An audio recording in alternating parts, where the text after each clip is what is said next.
We read the first issue of Absolute Batman, and here are our spoiler-free general thoughts.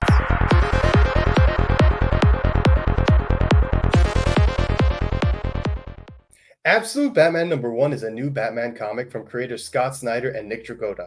Scott Snyder is a very popular comic book writer and creator and would be considered a household name amongst comic book fans, with several titles over the years including American Vampire, Batman the Black Mirror, New 52 Batman, Dark Knight's Metal, Dark Knight's Death Metal, Justice League, and much, much more.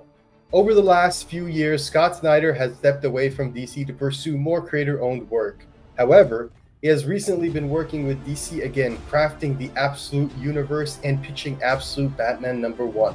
It's no wonder people are excited, as Marvel has recently launched a new Ultimate Universe spearheaded by Jonathan Hickman, and it's been met with a lot of success and excitement. There are 5 Absolute books slated for the DC Universe, the DC Absolute Universe line, and these include Absolute Batman, Absolute Wonder Woman, Absolute Superman, Absolute Flash, and Absolute Green Lantern, with more to be announced in the future sometime in 2025. We got an advanced copy of Absolute Batman #1, and we wanted to share our general spoiler-free thoughts to let you know what we think and why you should pre-order a copy. I compared this book a lot to the feeling I had when I first read the New 52 Batman #1, buying it off the shelves as a teenager at the time. I still remember the feeling of going to my comic book shop to pick up the first issue, and I felt that the New 52 might have appealed to people my age, creating a fresh slate for the readers to hop on at the time. Despite having been a comic book reader for several years, one who was invested in the continuity, I loved the first issue of the New 52 Batman. Absolute Batman #1 brought back the same feeling in the sense that it was taking a big, fresh, bold, creative swing,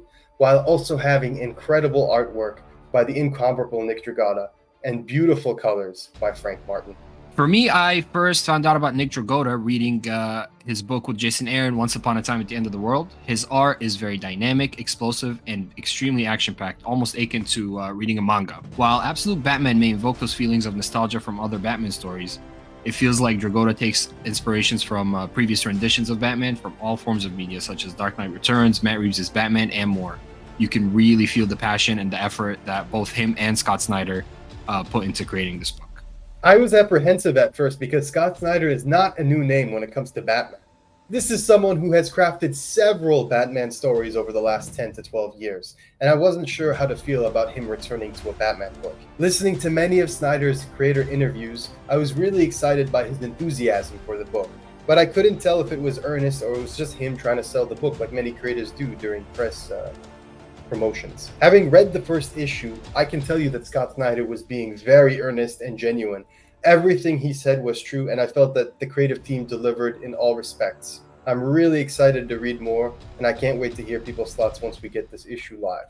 Absolute Batman is not just a new take on the Caped Crusader, but it is part of a new universe that delivers a new status quo for the entire world and beyond, all the way from Darkseid to the Trinity and everything else in between. You can expect to see many familiar faces and characters in this book, and while their relationships and characterizations may be a little bit different to fit the more grim Absolute Universe, their purposes remain unknown. In my opinion, this book has the potential to be the next big Batman story, hooking readers in as it hooked me with its first issue, from jaw-dropping panels and reveals to leaving me wanting more and theorizing about what's yet to come. I can't wait for this book to hit the shelves and get into more people's hands so we can all talk about it. Not only is this a more brutal Batman, but this is a Batman whose approach is entirely different, almost akin to a grassroots Batman. This isn't to say that this is simply divorcing him of his wealth, but also has him assuming the role of a builder as opposed to just a detective, warrior, or vigilante. I really believe that this book will sell out on the week of release, so make sure you pre-order your copies from your local comic book stores. The final order cutoff is Monday, September 16, and the book will release on October 9, a week after the release of the DC All-In Special #1 comic book that will kick off the Absolute Universe and feature the first appearances of the Absolute Trinity characters, which are Wonder Woman, Batman, and Superman. Don't miss out on this exciting new era of Batman and the rest of the DC Universe.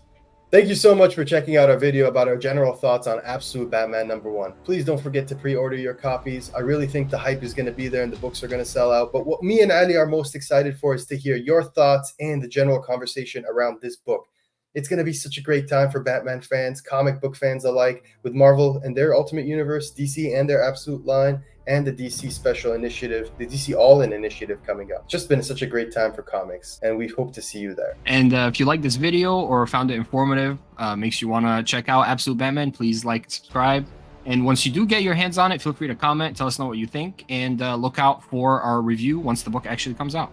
We'll see you next time.